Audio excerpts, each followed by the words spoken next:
Hey everyone, it's John here from Hot Take Hockey, back with another video. Alex Nylander, 1-year AHL contract with the Toronto Marlies. And you know what? I have some suspicions that this could turn into an NHL deal. Let's talk about it. So, yeah, I made some predictions throughout the offseason going back to June, and I talked about even after Nick Robertson, for example, that trade request rumors came out, that a guy like Alex Nylander is interesting, right? Like the goal scoring rate that he had with Columbus in like a 25-game stretch, that screams like secondary scoring for a guy that's now just getting into his mid-20s. So I think people think, okay, Alex Nylander, 8th overall pick, ultimate bust, not going to play an NHL game. You know what? Yeah, for the spot he was drafted at, you could say a bust because his brother was drafted at that spot, and now he's one of the better wingers in the league. I still think Alex Nylander can be an everyday NHLer. I think he's getting there. I think right now he sees that path, and he sees it with his brother. Obviously, people are going to have their question marks and people are going to have their criticism around the fact that the Leafs don't need a guy like this. But at the end of the day, I just said it. If Nick Robertson is going to find himself out of Toronto, and even if it's not this year, the next, like, there's probably a path here where the Leafs are going to get more physical guys that can score, and I'll suggest a trade in a second here, with also bringing in cheap guys like an Alex Nylander. At the end of the day, if Alex Nylander earns an NHL contract here, guys, like, the Leafs could get him pretty cheap. Even maybe you could convince him to get a 2-year deal at around $1 to $1.5 million. That's really cheap for a guy that could probably play with his brother William and have instant chemistry, right? Sometimes it's just about the role. Sometimes it's just about the players you play with. And I think having maybe a two-way center centering the Nylander brothers, I think could be a lot of fun. So this was kind of the thing I talked about. And if you guys go look at the date on Twitter here, this was July 22nd, guys. Nylander didn't sign with the Marlies until July 28th. July 22nd, I said the two moves, and again, I'm kind of joking around about the Matt Martin thing, but I think the Leafs could bring in like a cheap veteran guy because they lost Kyle Clifford. So I think if they don't bring back Kyle Clifford on like an AHL deal, I think they could bring in like Matt Martin on a cheap one-way deal. Hey, if Mitch Marner is going to stay in Toronto, guys, just bring all his buddies in, right? I'm kind of joking, but I think Alex Nylander for me was actually realistic. And then I think a trade like that with the Ducks. So maybe you bring in a veteran like a Matt Martin or Clifford back, you trade Reeves, and Nick Robertson goes to California, close to home, to the Anaheim Ducks, and you bring in a guy like Brett Leason, size, 6'4", 6'5", scores 10 to 15 goals maybe, you're laughing, right? Like Nick Robertson, 20-plus goal scorer, I could see it. Brett Leason, perfect fit for a fourth line. Imagine the size of like a Bobby McMahon with, if you do keep David Kampf as the fourth line center, Kampf with Bobby McMahon and Brett Leason. I think that could be a lot of fun. Fast, size. That's what you want as your fourth line. Or you, as I've talked about, you push Bobby McMahon up the lineup because I think he could get a shot in the top 6 or top 9, and then you have Connor Dewar on the fourth line. So I think there's options here for Toronto, but a trade like this where you're moving Nick Robertson to a younger team like the Ducks, you bring in a guy like Brett Leason, and I can pull it up here in a second.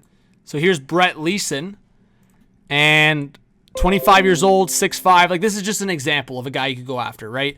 11 goals, 22 points in 68 games. Robertson's production is going to be better, but this is the kind of player you want if you're Toronto. So this is another move. Again, talking about moves the Leafs could make after signing Alex Nylander, potentially moving Nick Robertson. A trade like this. There's been rumors the Flyers like Nick Robertson. Morgan Frost, maybe not a big Tortorella favorite. We don't know. There's been conversations there, but Morgan Frost would be perfect as a third-line center or a second-line center, and you push Tavares down to be the third-line center. And obviously Andy Frost connects into Toronto. I think it'd be really cool. So you entice them with Robertson and Timmins, and then Yarncrow for some depth scoring. He'd be a perfect Tortorella guy as a two-way guy in the penalty kill. And the Leafs, it's not like they get anything crazy, but Morgan Frost can be a guy that gets 40, 50 points. And then the Flyers realize, hey, Robertson could probably put up 40, 50 points, and they get additional assets and a third-round pick to entice Philly to trade Morgan Frost. So there you go. Matthews, Tavares, Domi, Frost, Nylander, Nyes. Hey, who knows? Maybe this lineup spreads out even more. Maybe Alex Nylander gets in there, gets a contract, and you slot it down. So I think Tavares, Matthews, Domi. Again, does Tavares play the third-line center spot? Does he play the wing? I think it depends on if Fraser Minton makes the team. That's the whole scenario for me. If Minton and Cowan make the team, we could see a scenario where Tavares is on the wing in the top 6. And I think Tavares and Matthews, they had shifts in the playoffs, looked really good together. You get Domi as the playmaker, Tavares is the net front guy, Matthews is the ultimate goal scorer. Nyes, Frost, Nylander, that'd be a lot of fun. And then Minton and Cowan, under the supervision of Mitch Marner. Again, people are going to keep talking about Marner's not going to be on the third line. Okay, well, here's the common sense approach, folks. If Max Domi is playing right wing, which is not out of the realm of possibility, yes, during the playoffs, great faceoff guy. I wouldn't mind if Domi's taking faceoffs and getting line shifts as his center throughout the season. But we also saw great glimpses of what Domi could be on Matthews' wing. So if Domi's on the wing next to Matthews, you have Domi as one right winger, you have Nylander as one right winger, and you have Marner as a right winger. So if Domi's on the top line with Matthews on the right wing, then one of Nylander or Marner will be on the third line. So if for Mitchie Marner's ego, he has to be on the second line, then okay, I'm sure Matthew Nyes and Morgan Frost won't get upset about it. Nylander's always chilling. Then you can swap it up. Minton and Cowan can get a confidence boost in the second line with Mitchie Marner, Frost, Nyes, Nylander, third line, Dewar, Kampf, McMahon as the fourth line, Holmberg, Reeves as extras, and then the defense stays the same. I actually don't mind the defense in terms of Liljegren just needs to step up. That's the wild card X factor for me because we know what Benoit and McCabe can be. They can be a good shutdown pair. Riley and Tanev, I'm so excited about that. Ekman Larson can be a good third pair guy, and then it's just Liljegren. Can he avoid those defensive mistakes? We'll see. So that's kind of my perspective, guys. I think I've been talking about it, and I'll go to my Twitter here. This is what I think the Leafs are going to do next. After signing, and I predicted it, they were going to bring in a guy like Alex Nylander. Maybe Robertson gets traded. I expect a smaller Leafs trade before the season. They may not make the trade for a defenseman. As much as I would love a Shea Theodore, one of those guys out there for the Leafs to make it happen, I have the sense that it's going to be for a bottom six forward, either a third line center or like a Brett Leeson type as I talked about. So I could totally see that, but that's maybe Robertson or Yarncrow involved. I'm still hesitant to say that Robertson and Yarncrow will both start the season. To me, the path is tough for that to happen, right? Like you have Cowan and Minton battling for spots. You have Robertson in there.